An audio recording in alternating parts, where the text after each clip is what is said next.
Good morning. Thanks for tuning in to Terrier TV. Today is Thursday, December 6th. I'm Danielle Francavilla. And I'm Kristen Roberts. Let's get into this week's top stories. President Trump ordered a national day of mourning yesterday, honoring the death of the 41st President, George H.W. Bush. His body was set to lie in state at the Capitol from Monday until Wednesday for the public to pay their respects. Yesterday was an effective federal holiday with post offices, major U.S. stock markets, and nearly all federal offices closed. Most federal employees were also excused from work.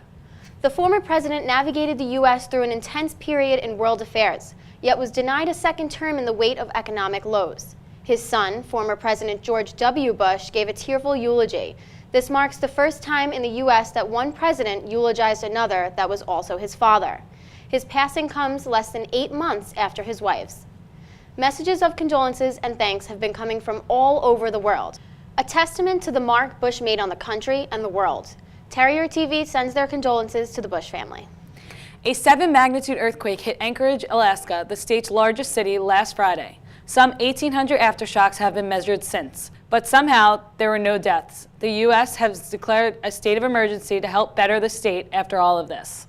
Earlier this year, a young girl was murdered by the transnational MS-13 gang, and soon after, her mother, Evelyn Rodriguez, was fatally ran over. The driver who ran Rodriguez over was charged with negligent homicide last week and pleaded not guilty to the charges at her arraignment on Friday. She faces up to 4 years in prison if convicted. The 51-year-old New Jersey man who killed his brother, sister-in-law, and his 2 children have been charged with their murders.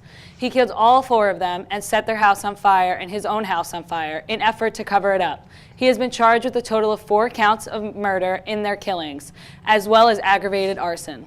And on Sunday, a 38-year-old man was viciously beaten and left for dead during a robbery on a Bronx street. The man is in a coma and yet to be identified. The attacker remains at large, and there is a monetary reward for all information leading to an arrest.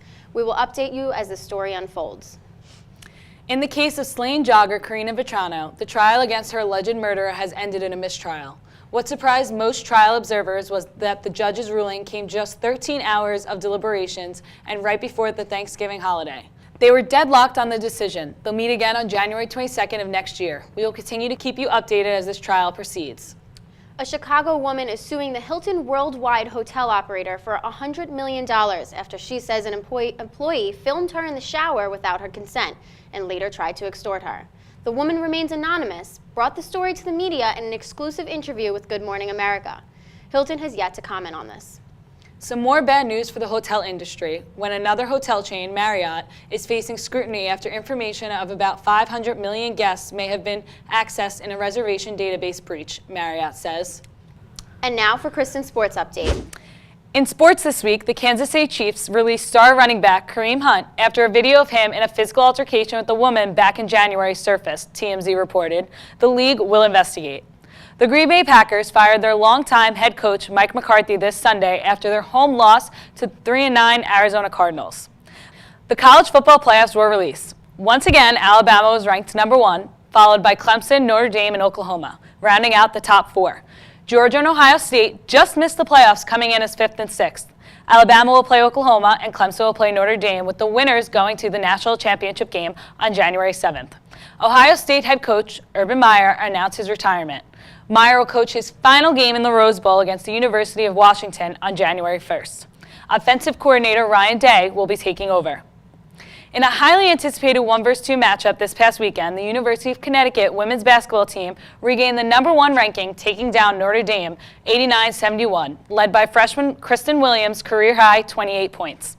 In baseball, the New York Mets made a 7-player blockbuster trade with the Seattle Mariners to bring all-star second baseman Robinson Cano and all-star closer Edwin Diaz to Queens. The Mets sent Jay Bruce, Anthony Swarzak, and top prospects Justin Dunn, Jaron Kelenic, and minor league pitcher Jerson Batista to Seattle. That's it for this week's sports.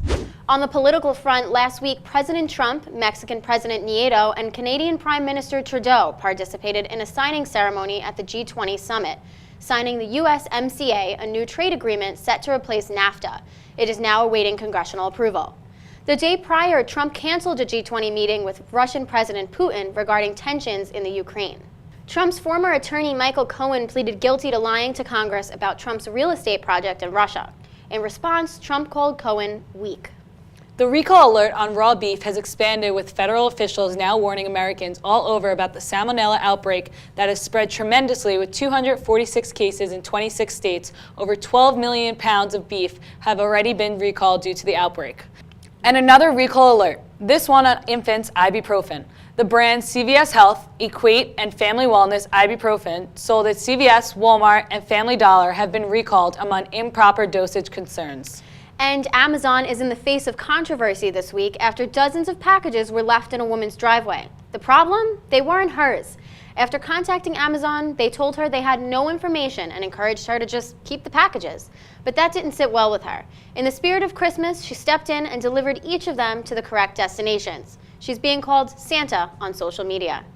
And yesterday, 80 people fell ill and 20 hospitalized after bear spray fell off a shelf and discharged at a large New Jersey Amazon warehouse. IKEA is investigating more in serving urban communities, opening the first of its planned expansion in the U.S. next year, right here in Manhattan. On a happier note, this week the NYPD retrieved an engagement ring that fell down a New York City grate. And with the help of retweets on Twitter, John and Danielle, the couple from England, who NYPD coined the, quote, almost engaged couple, has been found through a social media blitz, and the NYPD is arranging to have the ring returned. That's it for today. Thanks for watching Terrier TV, and don't forget to follow us on Instagram and Twitter at SFC Terrier TV. I'm Danielle Francavilla. And I'm Kristen Roberts. See you again next week.